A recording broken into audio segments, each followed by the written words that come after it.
নমস্কাৰ। এই মুহূৰ্তৰ বিগ ব্ৰেকিং নিউজ। ৰাজ্যৰ লাখ লাখ লোকৰ বাবে বৃহৎ ডাঙৰ ঘোষণা জনাই আছোঁ। এই মুহূৰ্তৰ ব্ৰেকিং নিউজ। 300 ইউনিট পৰ্যন্ত বিনামূলীয়া হৈ পৰিব এতিয়া বিজুলী। হয়, লগতে আপোনালোকে সোলাৰ পেনেল লগাব পাৰিব। আপোনালোকক চৰকাৰৰ ফালৰ পৰা সহায় কৰা হ'ব।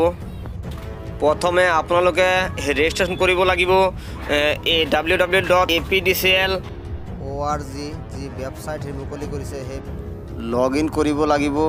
আৰু আপোনালোকৰ সুবিধাৰ বাবে জনাই দিওঁ যে লগ ইন কৰাৰ পিছত আপোনালোকৰ নতুন এখন পেজ খোল খাই যাব আৰু সেইখন পেজত আপোনাৰ সম্পূৰ্ণ ডিটেইলছবিলাক আপুনি ফিল কৰিব লাগিব। আপোনাৰ আধাৰ কাৰ্ডৰ নাম্বাৰ, আপোনাৰ ৰেচন কাৰ্ডৰ নাম্বাৰ, আপোনাৰ যি ডকুমেণ্টছ আছে আপুনি ফৰ্মখন খোল খোৱাৰ লগতে আপুনি সম্পূৰ্ণ তথ্য দেখিবলৈ পাব। তাতে আপুনি সম্পূৰ্ণখিনি ঠিকে ঠাকে ফিল আপ কৰিব। যদি আপুনি ফৰ্মখন কৰাৰ সময়ত অলপ পৰিমাণ ভুল কৰে তেনেহ'লে আপোনাৰ আবেদন গ্ৰহণযোগ্য নহ'ব। সেইবাবে জনাই দি আছোঁ যে আপোনালোকে ফৰ্মখন খুব ভালদৰে খুব সাৱধানে চাই পিনি ফৰ্মখন ফিল আপ কৰিব। লগতে আপোনালোকক জনাই দিওঁ যে যি চুৰীয়া ঘৰৰ আঁচনি আছে এই আঁচনিৰ বাবে আপোনাৰ মাটি থকাটো নিশ্চিত, মানে আপোনাৰ মাটি থাকিবই লাগিব, নহ'লে আপুনি এই আঁচনিত আবেদন কৰিব নোৱাৰিব। যিহেতু মাটি থাকিলে আপুনি তাতে আপুনি চৰকাৰী ঘৰ এটা লাভ কৰিব আৰু সেই ঘৰৰ ওপৰতে আপোনাক সেই সোলাৰ পেনেল লগাই দিয়া হ'ব। তো এই বিষয়ে আমাৰ তাত ৰাজ্য চৰকাৰৰ মন্তব্য আছে, আমি সেই মন্তব্য শুনালেও বিচাৰিছোঁ। সোলাৰ পাৱাৰ উৎপাদনৰ বিশেষ পদক্ষেপ হাতত লৈছিলে। আজি আমি চামুগুৰিত 25 মেগাৱাট এই সোলাৰ পাৱাৰ প্ৰকল্পৰ আৰম্ভ কৰিছোঁ আৰু তাৰ উপৰিও আমি কাৰ্বি আংলঙত আৰু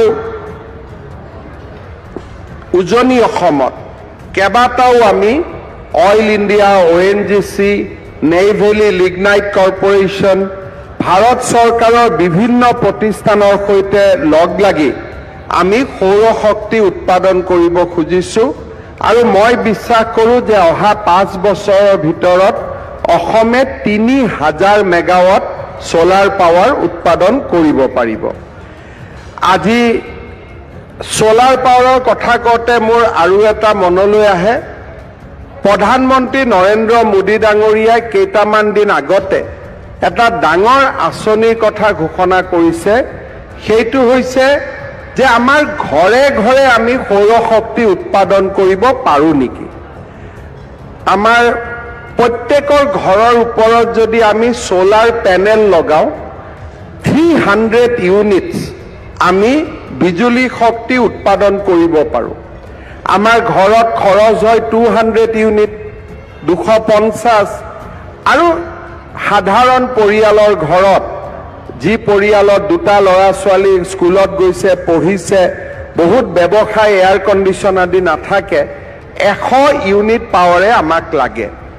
যদি 300 ইউনিটৰ আমি সোলাৰ পাৱাৰ ঘৰে ঘৰে লগাব পাৰোঁ আৰু 150 ইউনিট যদি আমি নিজে ব্যৱহাৰ কৰিব পাৰোঁ, 150 ইউনিট আমি ইলেক্ট্ৰিচিটি বোৰ্ডক বিক্ৰীও কৰি দিব পাৰোঁ। অৰ্থাৎ সৌৰ শক্তিৰ জৰিয়তে আমি ঘৰৰ উপাৰ্জনো বঢ়াব পাৰোঁ।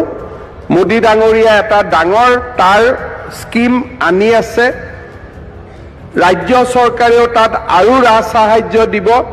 আমি সৌৰ শক্তিৰ জৰিয়তে অসমৰ প্ৰতিটো ঘৰতে বিজুলীৰ ব্যৱস্থা কৰাৰ বাবে এটা সুন্দৰ আঁচনিও হাতত লৈছোঁ।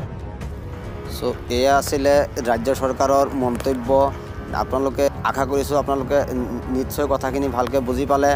আৰু আপোনাৰ আমি অন স্ক্ৰীণত সম্পূৰ্ণ তথ্য দেখুৱাই আছোঁ। আপোনালোকে অন স্ক্ৰীণত চাব পাৰে আপোনালোকৰ কি কি নথি লাগিব আৰু কি ধৰণে আপোনালোকে ফৰ্ম ফিল আপ কৰিব পাৰিব। লগতে ফোন নম্বৰো আছে। আপোনালোকে এই ফোন নম্বৰতো আপোনালোকে ফোন কৰি পিনি ফোন যোগে যোগাযোগ কৰি পিনি আপোনালোকে সম্পূৰ্ণ তথ্য জানিব পাৰিব। আমি ৰাজ্য চৰকাৰৰ মন্তব্য আকৌ এবাৰ শুনালৈ বিচাৰিছোঁ।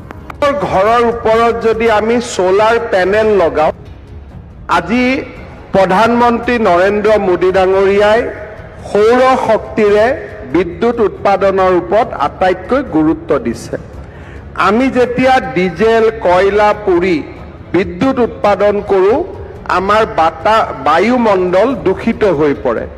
কিন্তু সূৰ্যৰ পৰা অহা পোহৰেৰে যদি আমি শক্তি উৎপাদন কৰোঁ তেতিয়াহ'লে বায়ুমণ্ডল দূষিত হৈ নপৰে আৰু সেইবাবে প্ৰধানমন্ত্ৰী নৰেন্দ্ৰ মোদী ডাঙৰীয়াই আমাৰ দেশত সোলাৰ পাৱাৰ উৎপাদনৰ বিশেষ পদক্ষেপ হাতত লৈছিলে। আজি আমি চামুগুৰিত 25 মেগাৱাট এই সোলাৰ পাৱাৰ প্ৰকল্পৰ আৰম্ভ কৰিছোঁ আৰু তাৰ উপৰিও আমি কাৰ্বি আংলঙত আৰু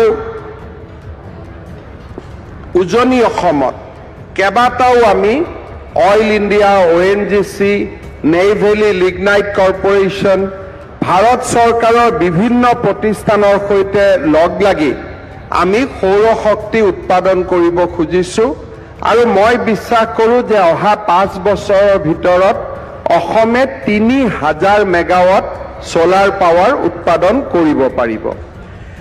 আজি সোলাৰ পাৱাৰৰ কথা কওঁতে মোৰ আৰু এটা মনলৈ আহে, প্ৰধানমন্ত্ৰী নৰেন্দ্ৰ মোদী ডাঙৰীয়াই কেইটামান দিন আগতে এটা ডাঙৰ আঁচনিৰ কথা ঘোষণা কৰি এইটো আছিল অসমবাসীৰ বাবে আজিৰ এই ভাল খবৰটো। যদি আমাৰ এই ভিডিঅ'টো চাই পিনি ভাল লাগিলে তেনেহ'লে আমাৰ চেনেলটো এটা ছাবস্ক্ৰাইব কৰিব আৰু আমাৰ এইটো ভিডিঅ' এটা লাইক কৰি দিব, কিয়নো আপোনালোকৰ এটা লাইকত আমাক ভিডিঅ' বনাবৰ কাৰণে ইচ্ছা জগায় আৰু আপোনালোকৰ বন্ধু বান্ধৱৰ লগত আমাৰ এইটো ভিডিঅ' শ্বেয়াৰ কৰি দিব যাতে এই কথা সকলোৱে গম পায়। আজিলৈ ইমানেই, ধন্যবাদ।